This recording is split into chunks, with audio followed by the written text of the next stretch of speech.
வணக்கம் நண்பர்களே, welcome to our channel. இன்றைக்கி நம்ம இந்த வீடியோவில் என்ன பார்க்க போகிறோன்னா, நம்ம சப்ஸ்கிரைபர் ஒருத்தர் கேட்டிருந்தார்.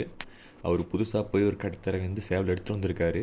அந்த சேவல் பார்த்திங்கன்னா சண்டை வந்து ஹை ஃப்ளையர் சண்டை போல். அங்கே அந்த கட்டுத்தரையில் ஹை ஃப்ளையர் சண்டை வந்து நல்லா பறந்து அடிச்சுது ப்ரோ. ஆனால் நம்ம கட்டுத்தரையில் வந்து வச்சு பார்க்கும்போது சேவல் பறக்கவே இல்லை அப்படின்னாரு. இதுக்கு காரணம் என்னென்னு பார்த்தீங்கன்னா, இப்போ இன்றைக்கி அங்கே இந்த கட்டுத்தரையில் சண்டை வச்சு பார்த்து சேவல் பிடிச்சி போய் எடுத்துகிட்டு வரீங்க. எடுத்துகிட்டு வந்து இன்றைக்கும் உங்கள் கட்டுத்தரையில் சண்டை வச்சு பார்த்தீங்கன்னா கண்டிப்பாக அந்த சேவல் வந்து இந்த டயர்டு அலைச்சலுக்கு கண்டிப்பாக வந்து அதோட முழு சண்டை காமிக்காது.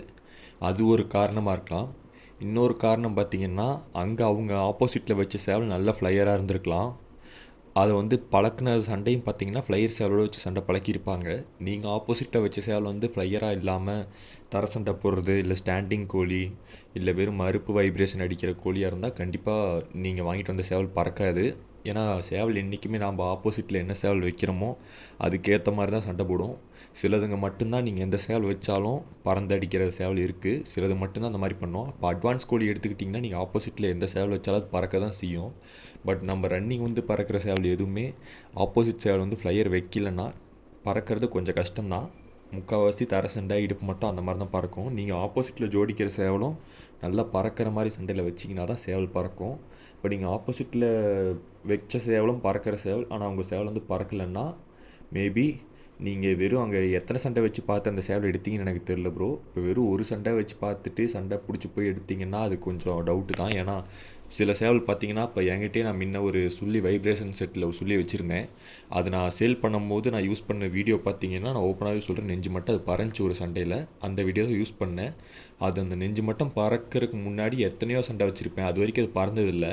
அந்த ஒரு 20வது சண்டையில் தான் அந்த சேவல் பறக்க ஆரம்பிச்சுது. கரெக்டாக நான் அந்த பறந்த வீடியோ வச்சு தான் சேல் பண்ணேன். ஆனால் என் வாங்கின கஸ்டமருக்கு தெரியும் அது வந்து பறக்காதுன்னு நான் சொல்லியே தான் கொடுத்தேன். அது அந்த சண்டையில் பறந்துச்சு. ஆனால் அவர் எடுத்ததுக்கு காரணம் அதில் வைப்ரேஷன் ஹெவியாக இருந்துச்சு. லட்சணம் கோழியில் அதே மாதிரி சுத்தமான சுள்ளி, பச்சிலையும் சுள்ளிக்கு சேரும், கலர்லேயும் சுள்ளிக்கு சேரும். ஸோ அந்த காரணத்தினால அவர் எடுத்தார். அதனால் சொல்கிறேன், இப்போ நான் சொன்ன மாதிரி இப்போ உங்களுக்கு அந்த சேவல் வந்து ஃப்ளையராக இல்லாமல் கூட இருந்திருக்கலாம். உங்களுக்கு ஆப்போசிட்டில் வைக்கிற சேவலை பொறுத்து தான் உங்கள் சேவல் சண்டை போடும். இப்போ நார்மலாக தர சண்டை போடுற சேவல் கூட நீங்கள் ஆப்போசிட்டில் நல்ல ஃப்ளையர் வச்சிங்கன்னா ஒரு இடுப்பு மட்டும் இல்லை வயிறு மட்டும் கூட பறக்க ட்ரை பண்ணணும் சண்டை பழக. ஸோ அவர் ஒரு தலை மட்டம் பறக்கிற சேவல் வச்சுருந்தாருன்னா கண்டிப்பாக இந்த சேவல் கண்டிப்பாக ஒரு நெஞ்சு மட்டமாவது பறந்துருக்கும் அங்கே சண்டை வைக்கும் போது. ஸோ நீங்கள் இங்கே வந்து வச்சு பார்க்கும்போது உங்களுக்கு அந்த சண்டை வர்றது கொஞ்சம் டவுட்டு தான்.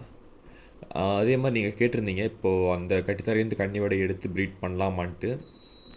இப்போ உங்களுக்கு அவங்க வந்து சண்டை வந்து நீங்கள் திருப்பி வச்சு பாருங்கள். ஒரு வாரம் கேப் விட்டுட்டு சேவல் நீச்சல் மட்டும் வச்சுட்டு நல்ல ஃப்ளையர் செட்டோடு வச்சு பாருங்கள்.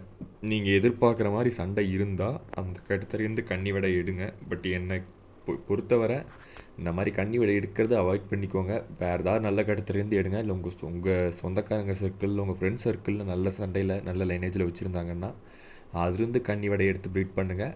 அதே மாதிரி சேவல் இந்த மாதிரி எடுத்திங்கன்னா நல்ல நம்பிக்கையான ஆளுங்கிட்ட இருந்து மட்டும் எடுங்க. சண்டை இப்போ இந்த சண்டை வேணும் அந்த சண்டை வேணும்னு எதிர்பார்க்காதீங்க. ஓரளவு நல்ல சண்டை இருந்தாலே போதும். அதாவது ரொம்ப ஃபேன்சியாக பார்க்காதீங்கன்னு சொல்ல வரேன். அதாவது நான் வந்து நல்ல சண்டை எடுக்காதீங்கன்னு சொல்ல வரல. ரொம்ப ஃபேன்சி சண்டையை எதிர்பார்க்காம எப்போவுமே நம்ம கிளாசிக்கான சண்டை, நல்ல சண்டையில் சேவல் எடுத்து அதை கோழிக்கு போடுற மாதிரி பார்த்துக்கோங்க ப்ரோ. இல்லை கட்டுறதுனால அதை யூஸ் பண்ணுங்கள். ஏன்னா அதுதான் மேட்ச் அடிக்கும். இந்த ஃபேன்சி கோழிங்க அவ்வளோவா மேட்ச் அடிக்காது. ஏன்னா நீங்கள் அட்வான்ஸ் கோழியை நீங்கள் மேட்ச்சில் கட்டி விடும் போது அது காற்றுலலாம் கால் உதறாது.